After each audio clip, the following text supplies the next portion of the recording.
The Bachelor and The Bachelorette are all about romantic tension, but let's be honest, the fantasy suite episodes are when it really all goes down. These potentially scandalous episodes are always fan favorites, but some have stood out for being nothing short of crazy.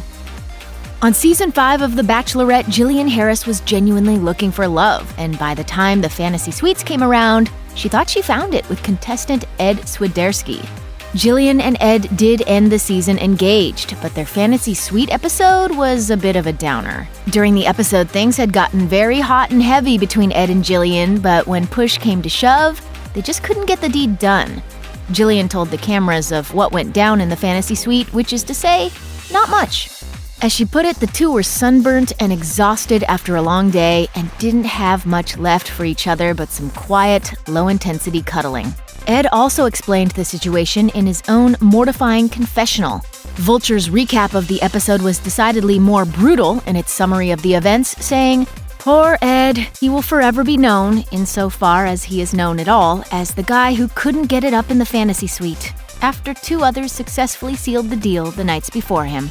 Yikes. Talk about being caught with your pants down. It's no secret that anyone who becomes the Bachelor or the Bachelorette will inevitably be partaking in a lot of kissing, touching, groping, and possibly more. But on Season 17 of The Bachelor, Lowe proved to be one of the most chaste contestants in the show's history. In fact, Lowe remained celibate on the show, with it later being revealed that he was a born-again virgin. According to Lowe's tell-all book, For the Right Reasons, he confessed that he had no intentions of having sex with any of his final three contestants in the fantasy suites.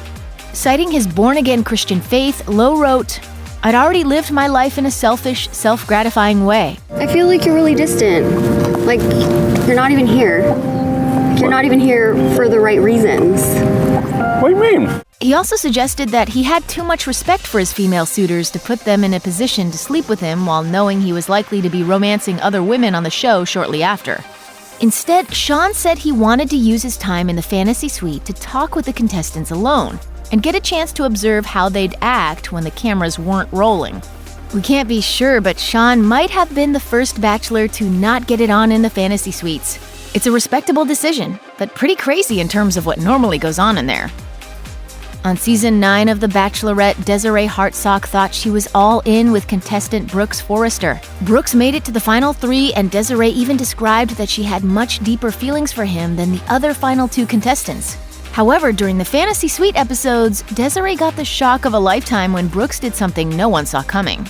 Well, sort of. Though a source had told Us Weekly that Desiree's fantasy suites were hot and heavy, that wasn't the case with Brooks. Instead, before the two even went into their fantasy suite, Brooks dumped Desiree, leaving her in tears, and fans everywhere were totally shocked. Desiree and Brooks didn't even get to see what might happen in the fantasy suite before he dumped her, and the drama escalated. However, in an interview with TV Guide, host Chris Harrison said that he wasn't shocked by Brooks' actions. According to him, there were plenty of warning signs before the big breakup. It was one of those old cases where you just believe what you want to believe and see what you want to see, and she was just blinded by how she felt about the guy.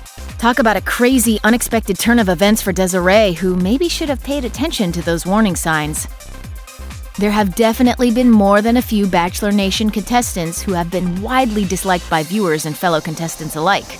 The Bachelor's Juan Pablo Galaviz fell firmly into this category. Of the season's final three, Andi Dorfman stood her ground after their fantasy suite date, and things got heated. In a confessional during the episode, Andi explained that she felt miserable after spending the night with Juan Pablo. She said, "The fantasy suite turned into a nightmare.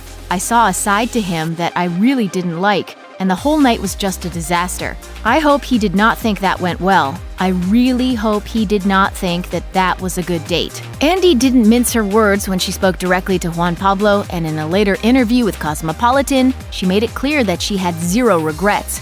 Explaining her decision to leave, she said, "I have a feminist in me, and to be in a situation where there are 30 girls dating one man, there's already this inequality. Just because there are lots of girls and one guy, that doesn't mean that the guy gets a free pass in how he treats her. I just wasn't going to have it." It was a seriously crazy episode, and one in which the fantasy suite wasn't all that sweet. Being on The Bachelor or The Bachelorette definitely puts contestants in awkward situations. In fact, the general concept, dating multiple people at the same time while you all live together in a giant mansion with no contact with the outside world, is pretty messy from the start. But it's also pretty standard for the bachelors and bachelorettes to not say the L word too soon, or to too many people. Somehow that wasn't the case when Ben Higgins was the bachelor, and he said I love you to both JoJo Fletcher and Lauren Bushnell on their fantasy suite dates, which seriously complicated things. As Ben wrote in a blog for People at the time, and so here I am, with two incredible women, both of whom I am madly in love with, and I have no idea what to do about it. Even though Ben and Lauren got engaged and later split, the two were happy for quite some time. Still, Lauren told People that watching her fiancé tell another woman he loved her was hurtful. She said, I always try to be really strong because I wanted to move forward from it, but because I wanted to move forward from it, I don't think I ever really opened up about how hard that was. Well, it was definitely crazy and messy, and telling two women that he loved them probably wasn't the best move on Ben's part. While not everyone gets it on in the fantasy suites on The Bachelor or The Bachelorette, it's usually pretty easy to tell who did and who didn't. On Nick Vile's season of The Bachelor, contestant Raven Gates got real about how she'd never been fully satisfied from a sexual encounter, if you know what we're saying. So when the cameras showed Raven's face after her fantasy suite date with Nick and she was positively glowing, it was obvious that something great had gone down. Speaking to the cameras after the date, Raven coyly said, Nick is really good at what he does, so I'm pretty satisfied today. And her grin said it all. Later on, in an interview with People, Raven explained that she didn't feel the need to further expand on what happened behind closed doors. In her opinion, the story was all there on screen. Well, the thing about the show is they really capture those exciting moments and they make everything pretty true to what is happening. So I think I don't really have to say too much. I think the show pretty much captured it. Bachelorette JoJo Fletcher definitely ended up happy after her season, but it wasn't all rainbows and rose petals. During her fantasy suite episodes, she had a great time with Jordan Rogers, and the two definitely hooked up. Jordan told the cameras after his night with JoJo, waking up this morning, I rolled over and I just had a smile on my face. I felt like everything was right. We took a big step last night in a really exciting direction. But after her date with Jordan, JoJo's fantasy suite date with Chase McNary was a huge disappointment. While the two were together, Chase seemed thrilled and happy, but it was clear JoJo wasn't feeling it.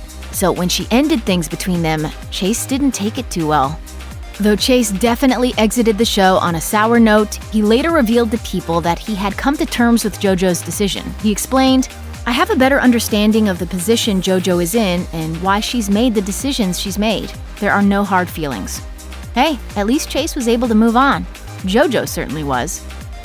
There are a few moments on The Bachelor or The Bachelorette when a contestant says something that instantly becomes iconic or meme-worthy. On Hannah Brown's season of The Bachelorette, that happened when she appeared on the After the Final Rose special and explained that her fantasy suite date with Peter Weber was even hotter and heavier than anyone had imagined. Brown told the live audience, I was a little dishonest about something. Since it's out there, and I did say there was something that Peter and I did twice, it was actually 4 times. Yes, Hannah and Peter apparently did the deed 4 times on their fantasy suite date that took place in a literal windmill.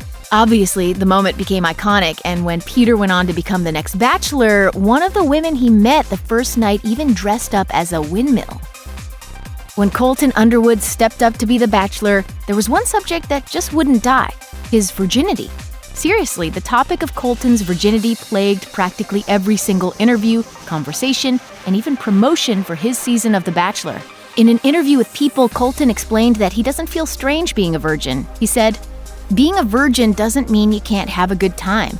It doesn't mean you can't be passionate and romantic and sexual still in your relationship. However, all that changed when Colton finally got to spend the night with his true love, Cassie Randolph, after sending home both other contestants. He said on the show, I couldn't be more excited to spend tonight with Cassie, and I am excited to see where our relationship can go. I've always said that I'm waiting for the right heart, I'm waiting to be in love with somebody, and I'm waiting for the right person. And I'm very hopeful that that person is Cassie. Rachel Lindsay made history as the first Black Bachelorette. She may also have been the first Bachelorette to do what she did during a fantasy suite date, and it's all because the outside world managed to sneak its way into her season. During her fantasy suite date with Nick Viall, nothing actually happened, all because of Donald Trump. During an interview with the Bachelor Party podcast, Rachel explained that the night before her date, she found out Trump had won the election. She said she had thought at the time, "Oh great, it's going to be Trump." It was so bad. I had my date the next day. Oh, no. I couldn't get in the right headspace. I drank a lot. Oh, my God. I passed out in the fantasy suite. The one bright side, Lindsay says she slept pretty well that night. Unfortunately, her fantasy suite date with Nick couldn't have been any less hot. Check out one of our newest videos right here. Plus, even more Nicki Swift videos about The Bachelor and The Bachelorette are coming soon. Subscribe to our YouTube channel and hit the bell so you don't miss a single one.